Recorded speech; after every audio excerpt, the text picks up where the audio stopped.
Halo teman-teman, nama saya Jason Joniawan dengan NIM 1919092 dari Prodi Hospitality dan Pariwisata, Universitas Bunda Mulia.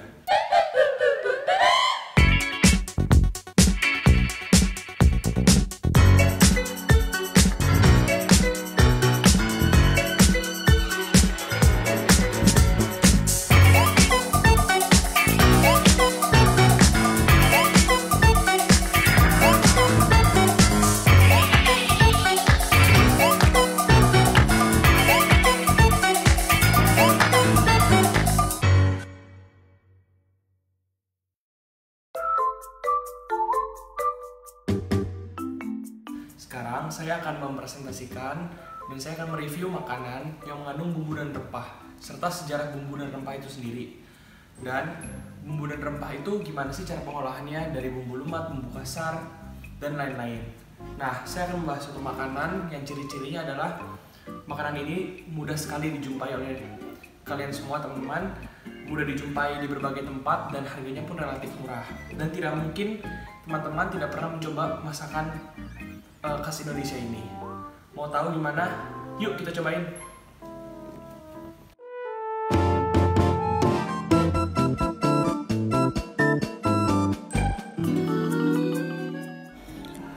Oke, ini dia nasi gorengnya. Dan dimana nasi goreng ini adalah nasi goreng gila, yang dimana toppingnya sosis. Kita tumis dulu sampai kecoklatan. Nasi goreng gila juga mengandung sayur.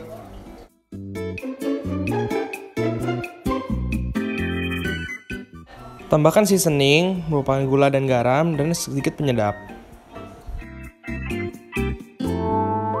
Nah, ditambahkan pewarna alami berupa kecap manis ya.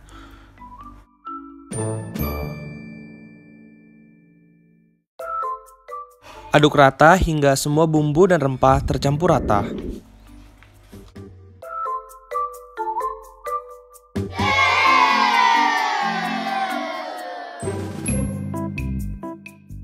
Nasi goreng gila kita udah jadi deh. Wah, enak banget ya guys.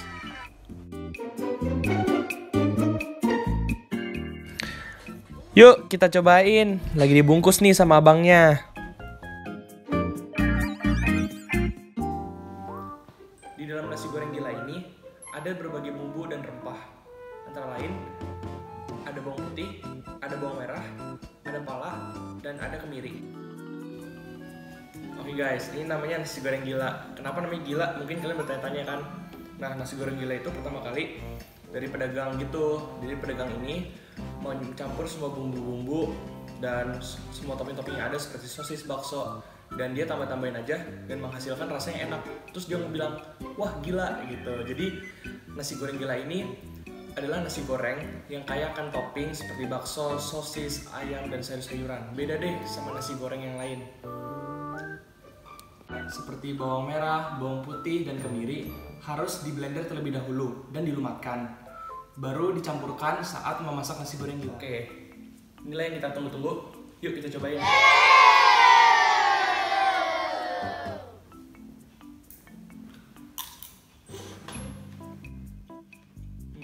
Oke, sekarang saya akan menjelaskan tentang karakteristik bumbu dan rempah yang terdapat di dalam nasi goreng gila. Yang pertama adalah bawang putih. Bawang putih adalah nama tanaman dari genus Allium, sekaligus nama dari umbi yang dihasilkan. Mempunyai sejarah penggunaan oleh manusia selama lebih dari 7.000 tahun. Terutama tumbuh di Asia Tengah dan sudah lama menjadi bahan makanan di daerah di sekitar Laut Tengah. Serta bumbu umum di Asia Afrika dan Eropa. Ada juga bawang merah. Bawang merah merupakan bunga majemuk berbentuk tandan yang bernangkai 50-200 kuntum bunga. Pada ujung pangkal tanaman mengecil dan di bagian tengah menggembung. Bentuknya seperti pipa yang berlubang di dalamnya. Biji bawang merah dapat digunakan sebagai bahan perbanyakan tanaman secara generatif. Selanjutnya ada kemiri, terutama kemiri ditanam untuk bijinya, yang setelah diolah sering digunakan dalam masakan Indonesia dan masakan Malaysia. Di Pulau Jawa, kemiri juga dijadikan sebagai saus kental, yang dimakan dengan sayuran dan nasi. Kemiri memiliki kesamaan dalam rasa dan tekstur dengan macadamia, yang juga memiliki kandungan minyak yang hampir sama. Selanjutnya pala. Rempah ini merupakan tumbuhan berupa pohon yang berasal dari Kepulauan Benda, Maluku. Akibat nilainya yang tinggi sebagai rempah, buah dan biji pala telah menjadi komoditas perdagangan yang penting sejak masa Romawi. Istilah pala juga dipakai untuk biji pala yang diperdagangkan. Nasi goreng gila juga memiliki warna yang khas dengan warna kecoklatan, yang dihasilkan dari kecap manis atau kedelai hitam. Kecap manis sendiri adalah kecap kental yang memiliki cita rasa berasal dari gula aren. Bahan baku yang digunakan dalam membuat kecap manis adalah kedelai, tetapi populernya dibuat dari kedelai hitam, gula kelapa, garam, dan air. Kecap manis ditambahkan saat semua bumbu dan rempah sudah masuk merata ke dalam nasi. Oke, sekarang saya akan menjelaskan mengapa bumbu dan rempah bisa masuk ke kawasan DKI Jakarta. Pertama-tama, ada namanya Pelabuhan Sunda Kelapa. Pelabuhan Sunda Kelapa ini adalah pelabuhan yang tertua di Indonesia dari abad ke-5. Pelabuhan ini sudah menjadi nilai strategis, bahkan aktivitasnya sebagai pusat perdagangan bumbu dan rempah terbesar di Asia benar-benar marak. Tetapi sejak 1989, pelabuhan ini sudah menjadi sepi, karena pelabuhan ini mengalami pendangkalan air laut sehingga kapal-kapal sulit untuk bersandar.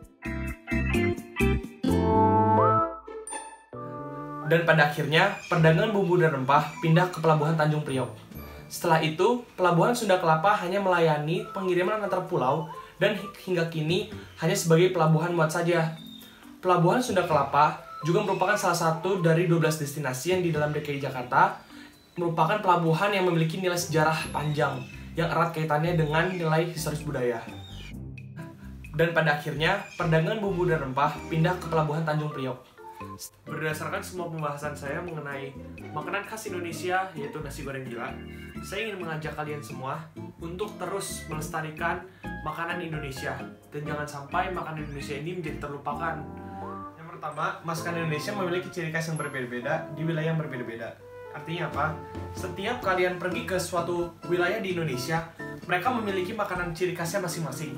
Entah itu ada tahu goreng, ada nasi goreng, ada kue tiaw goreng, dan lain-lain.